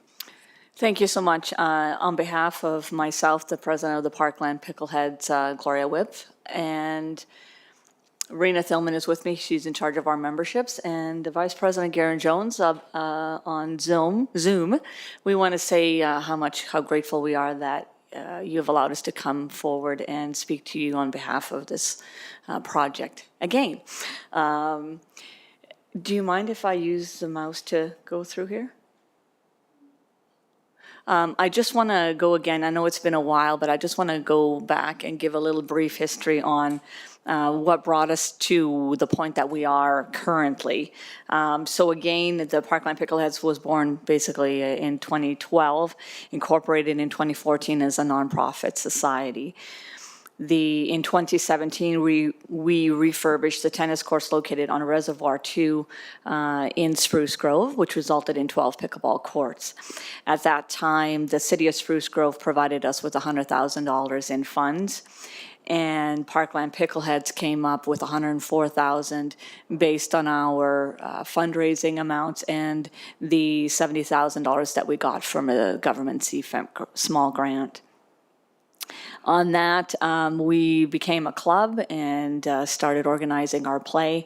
And as you can see from our membership, it is continually rising, which brought us to a point of, in the last few years, well, 5 years, we have been looking to expand our courts because we have found that just 12 courts wasn't enough to facilitate our club and the number of players that we're getting and the amount of organized play that we want to offer them, as well as running our tournaments every year. So memberships is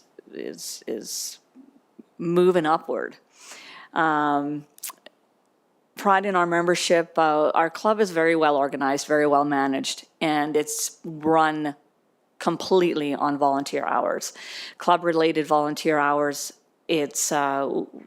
this is basically our executive, comprised of 8 members, is 4,500 plus hours a year that we have put in, or that we do put in. Court maintenance takes about 193 hours a year, and community volunteers 298. We still offer the community, tri-region, and anywhere we offer them and provide them free beginner lessons throughout the year for public interest to learn how to play pickleball. We do this all with our volunteers free of charge. And we provide coaching to several schools in the municipality, in the tri-region. Anywhere from Murray Lake School to the PATH program, they all come to us and we provide them with free lessons from our volunteers. So near the end of 2024, going back to memberships again, we had 512 members, which brought us to be the number 4th in the province for membership. 43% of them came from Spruce Grove, 21% from Parkland County, 11% from the Stony Plain, and 25% from communities surrounding St. Albert, Edmonton, Wabamun, Seba Beach, Alberta Beach, and Onaway. We also, the one I missed is Evansburg. We do have some that come from out there. So just a little bit about pickleball. It's an inclusive, affordable sport for anyone, literally. It is anyone from the ages of 8 to 82 can play this game, or older. And it's not as hard on the body. So that's great. Fastest growing sport in North America with 6+ million players. And which, there's court usage is increasing, which means there's a higher demand for courts to be used by the public, the club members, and the schools as well. More courts equals more opportunities. The Canadian National Championships in Red Deer in 2021, when they hosted, there was 800 plus players, which they did an economic study at that time after the tournament, and it's a 5-day tournament. They brought in just over $1.1 million to the community, which is absolutely wonderful. Our club in itself in 2023 was granted the Western Regionals, but we had to unfortunately decline because of lack of courts. Normally, a regionals or national tournaments requires 24 to 40 courts. Their minimum is 24. So we couldn't make that happen. So we declined that offer. And of course, with having more courts, you can do that. You can host bigger provincial, regional, and national tournaments. What does the Parkland Pickleball provide? I guess going back a little bit to the history is that we were here once before, and we wanted to get courts built, and we came to you guys, we asked for assistance financially and for land, and which brought us out to Sandhills. The Sandhills community was great. We got our CFEP grant approved for $1 million, and we proceeded with getting things moving to build out there. Unfortunately, we ran into some hurdles with respects to, we sent out a survey to the neighborhood in the area. There was a lot of concerns brought up, of course, by them with regards to noise, increased taxes, and also with the traffic, what it's going to look like out there. The community, respectfully, they had a lot of concerns about the noise, even though it's not that loud when you look at where they are in position to where we would have been.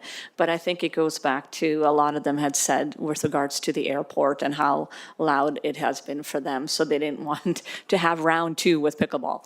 So, it's understandable. And then the substantial cost that was going to come to us from the building, we had to rebuild the road, widen it, and make an approach in there. So financially, it just wasn't suitable for us to continue to build out at Sandhills.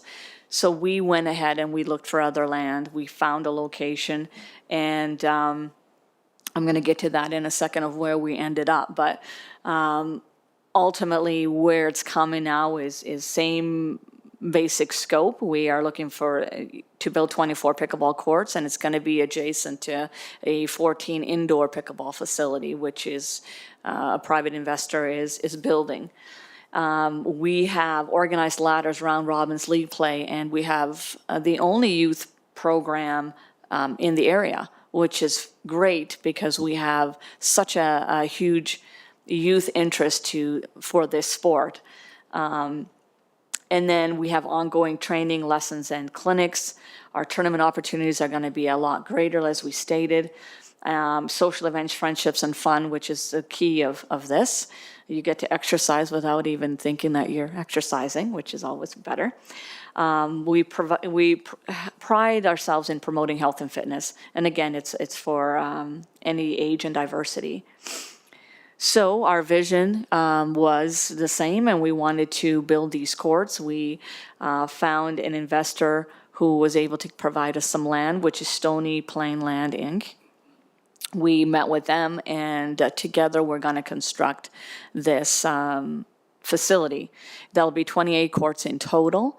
We, as the Parkland Pickleheads, will be, with the help of the people that I'll mention here in a second, build 24 courts, and then 4 of them will belong to Stony Plain Land, Inc. There'll be ample parking, which we know has been an issue everywhere, whether it was Sandhills or whether it was where we are currently. So that is going to be taken care of. The other issue that we've had in the past was washrooms. If you've ever been to our Spruce Grove facility, you'll see that we've been living out of porta potties. And tournaments, we had to bring extra porta potties in. So now we have an opportunity to have ample amounts of indoor washrooms in this indoor facility that we have outdoor access to. And then we'll have a concession and player gathering area as well. So again, I kind of mentioned this briefly, due to lack of space and time restraints, we had to go forward and try to build more courts and find a new location because the current reservoir that we're on is disintegrating, and we have to remove ourselves. So instead of waiting for it to completely cave in, and leaving it up to, the city of Spruce Grove, we took the initiative and went out and looked for an opportunity ourselves.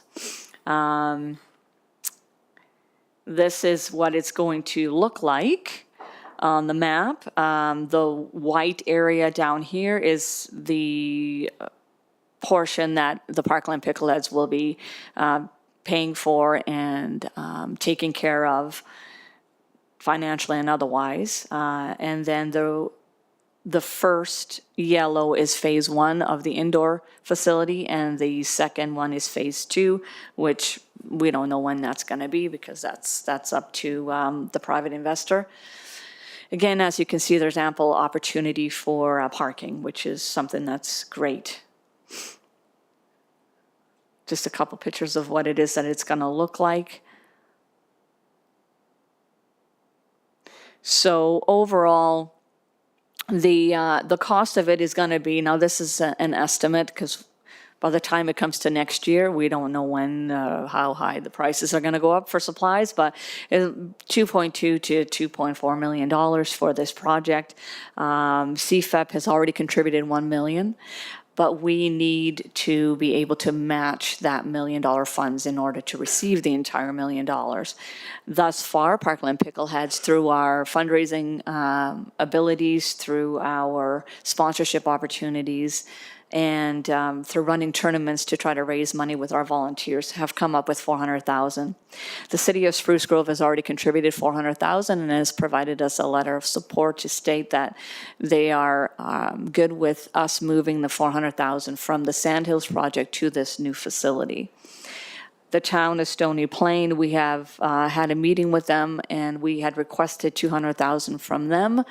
Of course, these numbers are based upon the percentage of players from the area that are Parkland Picklehead members. And our request from Parkland County is for you guys to contribute $300,000 to our project. Again, this is a project that is, this is all you would pay. There's nothing else extra that is for you to have a facility like this. Parkland County operation costs will be $0. Town of Stony Plain operation costs, $0. City of Spruce Grove, $0. The government, CFEP, $0. Parkland Pickleheads, not $0, sadly. So we anticipate, again, this is all new to us because we've never had an adventure like this before. We anticipate our average annual cost to be $55,000 to $75,000. Now, we only bring in as a club based on the numbers of memberships that we have and the tournaments that we run, about $57,000 clear a year. So as you can see, it's going to be tight sledding. Property taxes, we also have to pay on the land. We have to also pay to rent the washroom facilities indoor for a 6-month period of time while the outdoor season is happening. And we are paying for an indoor storage room because currently we have a shed where we're at, and unfortunately it is has been broken into way too many times, and we've lost a lot of money that way. So we're trying to protect our assets. Annual maintenance for equipment, parking lot maintenance, water, power, etc. Most of that stuff is done by volunteers, but equipment to use it or to do that is what we'll need. And then refurbishment, we got to put money aside every 7 to 10 years. It's about $10,000 per court for refurbishment. What are the benefits for you guys or the tri-region? Of course, less money put in by you guys to building instead of a $2.5 million facility. You contribute $300,000 towards the overall project, and you walk away. And you get the recognition as well, which is fabulous. Increased opportunity for public access is available because we have more courts, and our courts are completely open to the public. We And we take care of the rest. We take care of the maintenance costs, the court bookings, liability, property taxes, and the refurbishment. So again, huge economic, I know I'm being rushed, but huge economic benefit in the hotels, the gas, the everything, the restaurants that people will use when they come here to play, not just recreation, as well as tournaments. And just, we have to charge the public a membership, or not a membership, a drop-in fee. So there's basically two options that players will have. It's either to be a member and pay the membership fee of $85 a year, or there'll be a drop-in fee for everyone. And the reason for that is we have to, it's the same plan that the developer has for his, so we don't want to undermine his. The only way that we thrive in our membership is by them paying, and we get memberships. If we have free courts for everybody, there's no incentive for people to become members of our club.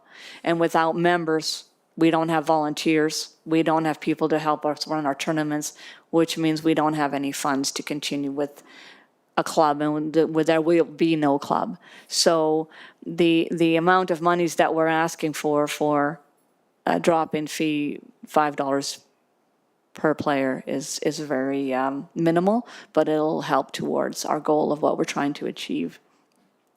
So basically what we're asking from Parkland County is a letter of support of where we're going, what we're doing, and continue to work in partnership with us and the Tri-Region as well. Again, we would ask for financial commitment if we can, please, to help us reach that $1 million to be able to make this facility prosper. And that is the end of my presentation. Thank you very much for listening. Any questions? Certainly, awesome. Thank you very much for the presentation. We do appreciate it. We do have two proposed motions in front of us. I'll look to Councillor Kuchar-Johnson for the first proposed motion and opening questions, comments. That the Parkland Picklehead Pickleball Club presentation be received for his information. I just want to say thank you for coming, and I think it speaks to how motivated you as an association are, because you've got a lot of the money ahead of you already. That's an amazing amount of money that you already found. So that's what an exciting opportunity. We'll see what happens, I guess, eh? Like in terms of what we can do, but we'll look into it. Yeah. Thank you. Councillor Kubasiak? Yeah, thank you very much for your presentation today. I know you talk about fastest growing sport, and I know as a former member, chair of Tri-Leisure Board years ago, there was talk about, accommodating spaces and the interest and whatnot. I've participated as well, but I think, our interest in supporting Sandhills when they came and made their presentation, I think was an indication that community, Parkland County, is interested. We recognize this is an interest of our residents, and we do cost share on arrangements. So I'm looking forward to having some information come back in the next motion from our staff to learn about options that we might have in terms of financial support. I recognize your comment about contributing to capital, but ongoing operational is something that you're indicating you will carry.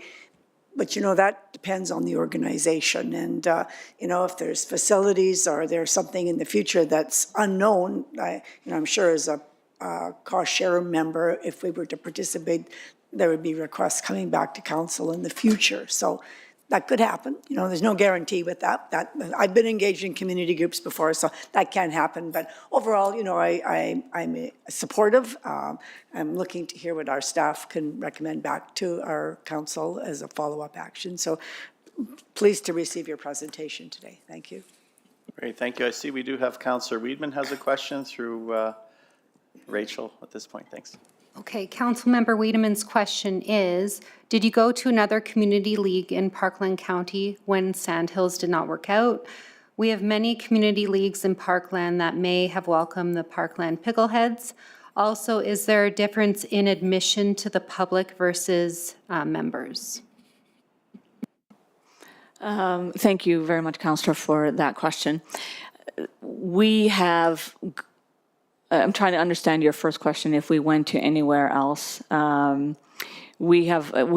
I believe there was 10 different sites and that we explored after Sandhills to try to figure out where to go within Parkland County, within Stony Plain, within Spruce Grove. And, you know, it didn't work out. It was either we had to spend $2 million for a plot of land, which of course we can't afford, and different locations just didn't pan out with regards to what it is that we're looking for. Because again, we are a nonprofit organization, so it was hard. So we finally did come to an agreement with Stony Plain Land Inc., and it worked out very well for a 20-year agreement, which he's providing the land. We just have to provide the taxes. So we got very lucky that way.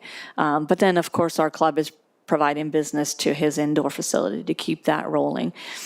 And your next question with respects to membership, yes. So Parkland Pickle has provided a membership, two tiers, I guess. One is to become a full member of our club, and it's $85 a year, which provides you access to our courts 24/7, unless it's dark out.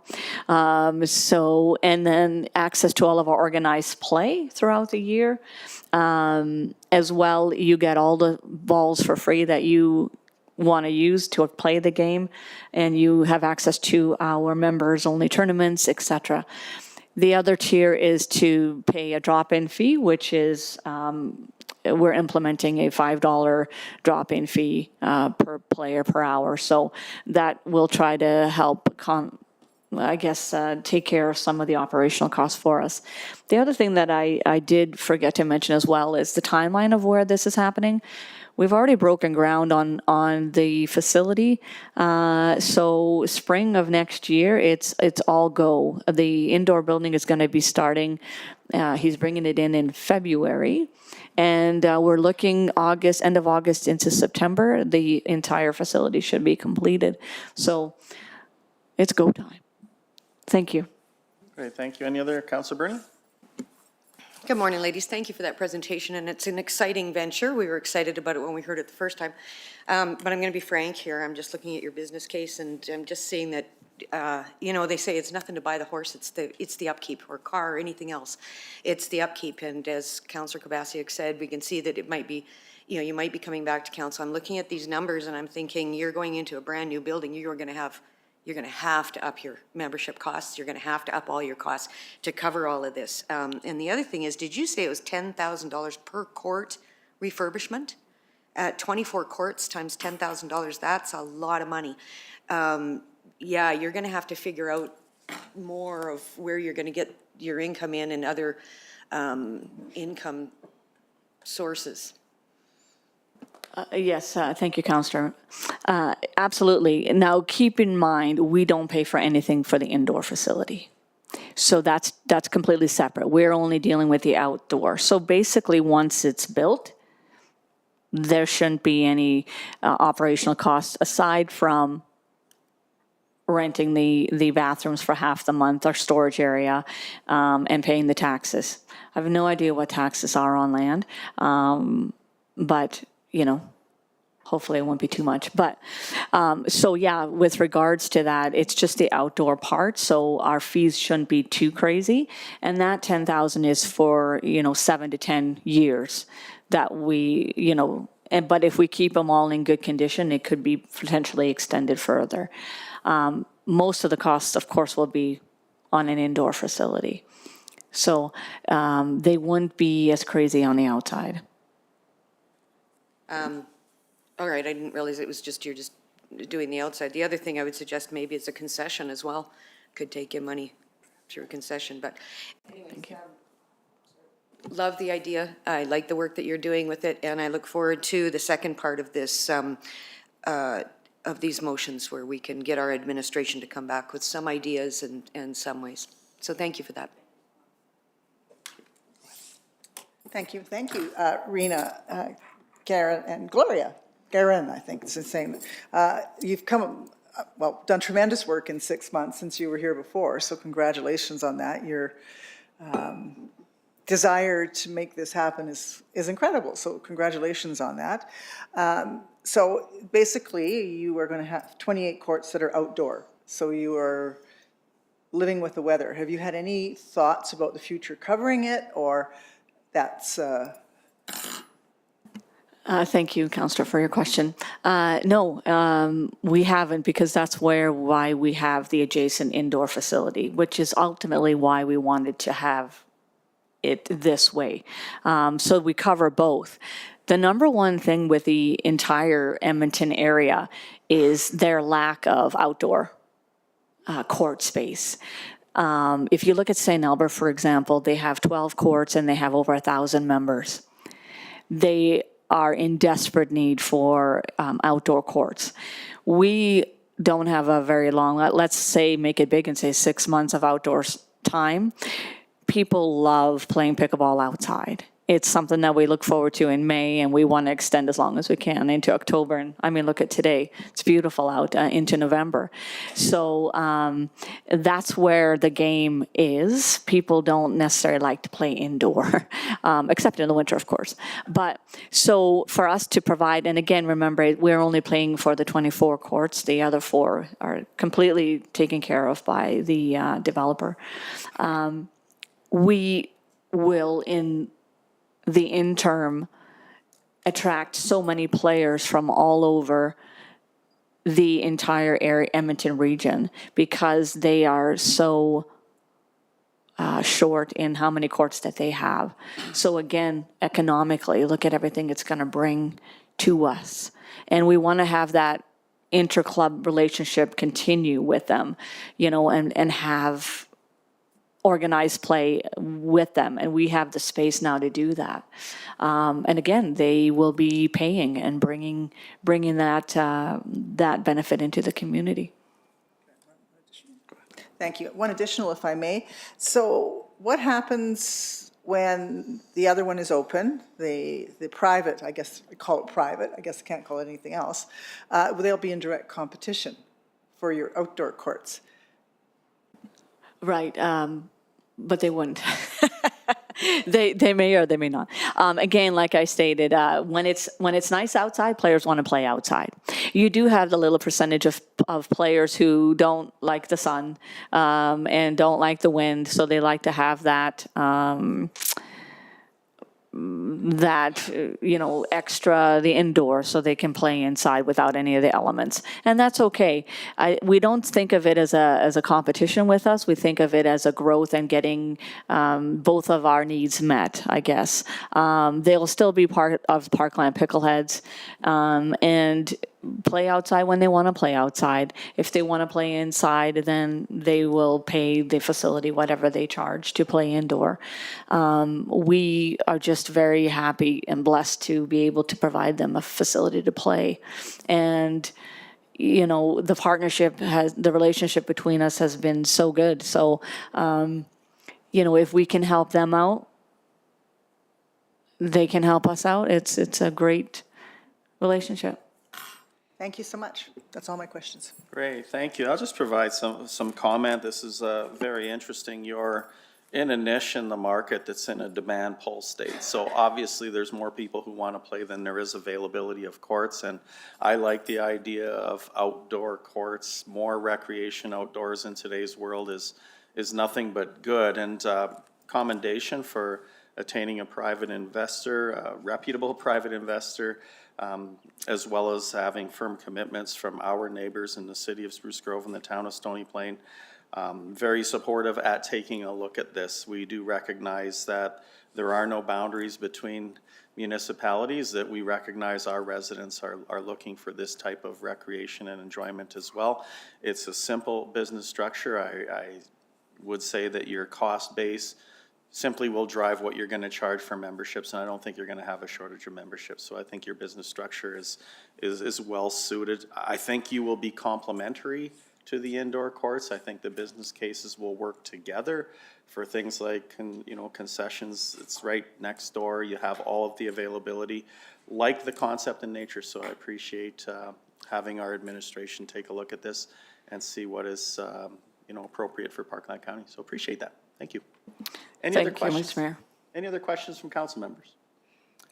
I will call the question. All in favor? Motion is carried unanimously. Proposed motion number 2, Councillor Kubasiak, please. Thank you, Mr. Chair. Move that administration be directed to bring back funding recommendations for council's consideration and decision by the end of March 2025. Awesome. Thank you. Motion before us. Questions, comments, debate. And again, this is the opportunity for council to have our administration to take a look at the proposal and bring back their recommendation to council. So appreciate that and appreciate you coming in today. I will call the question. All in favor? Motion is carried unanimously. Thank you, and thank you for your time today. Thank you, Mr. Mayor, and thank you, council, for having us. Awesome. Thank you. That, I believe, brings us to our closed session, and we have Mr. Heritage in waiting. So I will look to, and I'll simply read the motion in, that council convene in closed session pursuant to Section 197 of the Municipal Government Act to meet in private to discuss matters protected from disclosure by Section 16, 17, 20, 24, and 27 of the Freedom of Information and Protection of Privacy Act. Councillor Wiedemann, are you willing to move that motion? The motion is on the floor. Questions, comments, debate? I will call the question. All in favor? Motion is carried unanimously. So we will take 3 minutes to get ourselves in camera.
It's 30 Celsius here. I'm glad to get out of here. Welcome back, everyone. We're going to reconvene our council meeting at 3:19 PM. I will note that there were no motions made while in camera, with the exception of a motion made by Councilor Kubasiak at 3:18 to come out of in camera. And with that, there are no motions arising. I will adjourn our council meeting at 3:20 PM. Thank you. Okay, So we're done, eh? yep, well, we just got this. We just got briefing. Oh, okay, just briefing?